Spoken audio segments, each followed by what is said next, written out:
भारतीय संविधान 199% 901 से 950।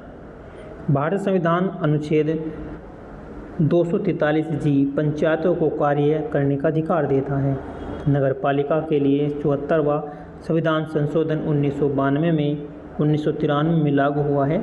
11वीं अनुसूची में पंचायतों के लिए 29 विषय हैं और 12वीं अनुसूची में नगर निकायों के लिए 18 विषय हैं। यह पर ये कानून बनाने का इन्हें अधिकार है। भारत में न्यायिक पुनरावलोकन का जो अधिकार है वो सुप्रीम कोर्ट और हाई कोर्ट को प्राप्त है। ये लिया कहाँ से गया था? न्यायिक पुनरावलोकन का जो अधिकार लिया गया था अमेरिका के संविधान से लिया गया था। भारत का संविधान समीक्षित संविधान है और संविधान का जो अनुच्छेद 124A राष्ट्रीय न्यायिक नियुक्ति आयोग से ये संबंधित है। राष्ट्रीय न्यायिक नियुक्ति को 2015 में असंवैधानिक घोषित कर दिया गया। अनुच्छेद 243 में पंचायतों के चुनाव कराने का प्रावधान इसमें किया गया था। भारत में पंचायतों के चुनाव राज्य निर्वाचन आयोग कराता है।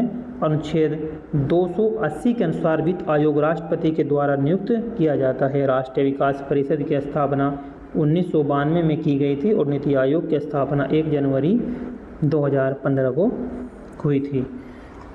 इसके अध्यक्ष थे प्रधानमंत्री। इसके अध्यक्ष जो है प्रधानमंत्री हैं नीति आयोग के। नीति आयोग ने योजना आयोग को स्थान ले लिया है। जो पहले योजना आयोग थी, 5वीं योजना आयोग, 10वीं योजना आयोग था, तो इसका स्थान ले लिया है अब नीति आयोग ने। नीति आयोग का अध्यक्ष प्रधानमंत्री होता है। नीति आयोग के पहले उपाध्यक्ष थे अरविंद पनगड़िया।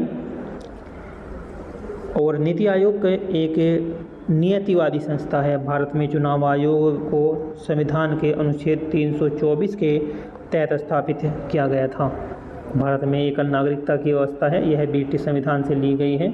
नागरिकता अधिनियम 1950 में यह पारित किया गया था। नागरिकता 5 तरीकों से प्राप्त की जा सकती है। जन्म से नागरिकता प्राप्त की जा सकती है, वंश से की जा सकती है, पंजीकरण से की जा सकती है और प्राकृतिकरण से की गई है, अधिकार ग्रहण से की गई है। संसद नागरिकता के मामले में नियम बनाने का अधिकार रखती है। भारत के राष्ट्रपति का वेतन RBI के द्वारा भारत सरकार को दिया जाता है। राष्ट्रपति को पद छोड़ने पर पेंशन नहीं दी जाती, लेकिन सुविधाएं दी जाती हैं। राष्ट्रपति को पद छोड़ने पर पेंशन तो नहीं दी जाती, लेकिन सुविधाएं दी जाती है राष्ट्रपति को। भारत का उपराष्ट्रपति जो होता है राज्यसभा का पद सभापति होता है। अनुच्छेद 61 राष्ट्रपति के महाभियोग की प्रक्रिया को बताता है। राष्ट्रपति पद की शपथ मुख्य न्यायाधीश दिलाते हैं और अनुच्छेद 143 में राष्ट्रपति के परामर्श शक्ति दी जाती है और राज्यपाल को राज्य में विशेष अधिकार नहीं होते। राज्यपाल अनुच्छेद 200 के तहत विधेयक को भी रोक सकते हैं और राष्ट्रपति चुनाव प्रत्यक्ष नहीं है। राष्ट्रपति चुनाव प्रत्यक्ष नहीं है, अप्रत्यक्ष प्रणाली से होता है। राष्ट्रपति का चुनाव अप्रत्यक्ष प्रणाली से होता है। राष्ट्रपति चुनाव में सांसद विधेयक को मतदान मूल्य अलग अलग होता है। राष्ट्रपति का निर्वाचन विवाद सुप्रीम कोर्ट में ही दायर किया जा सकता है। भारत के संविधान में लोकतांत्रिक गणराज्य शब्द प्रस्तावना में है। भारत में लोकसभा की सीटों का जो परिसीमन है वो अंतिम बार 2001 में हुआ। लोकसभा की सीटों की जो कुल संख्या है वो 545 है और राज्यसभा में 250 है। संविधान सभा में मुस्लिम लीग के सदस्य थे, जिन्होंने बाद में पाकिस्तान का गठन किया गया था। संविधान सभा में सबसे अधिक बहस अनुच्छेद 370 में हुई है। अनुच्छेद 370 हटा दिया गया है 5 अगस्त 2019 को। जम्मू कश्मीर अब 2 केंद्र शासित प्रदेशों में विभाजित हो चुका है, लद्दाख और जम्मू। अनुच्छेद 35A को भी 2019 में ही हटा लिया गया है। जम्मू कश्मीर पुनर्गठन अधिनियम 2009 में लागू हुआ है। राज्य में भारत में कुल केंद्र शासित प्रदेशों की संख्या अब 8 हो गई है, पहले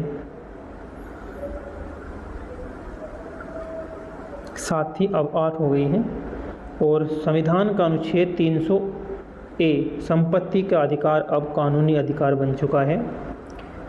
44वें संविधान संशोधन 1978 के द्वारा संपत्ति का अधिकार खत्म कर दिया गया है। संविधान के भाग 14 में सिविल सेवकों से संबंधित प्रावधान है। अनुच्छेद 315 लोक सेवा आयोग के गठन से ये संबंधित प्रावधान है। संघ लोक सेवा आयोग की स्थापना 1 अक्टूबर 1926 को की गई थी और संविधान के अनुच्छेद 320 से यूपीएससी और राज्य पीएससी के कार्य को दर्शाता है अनुच्छेद 320।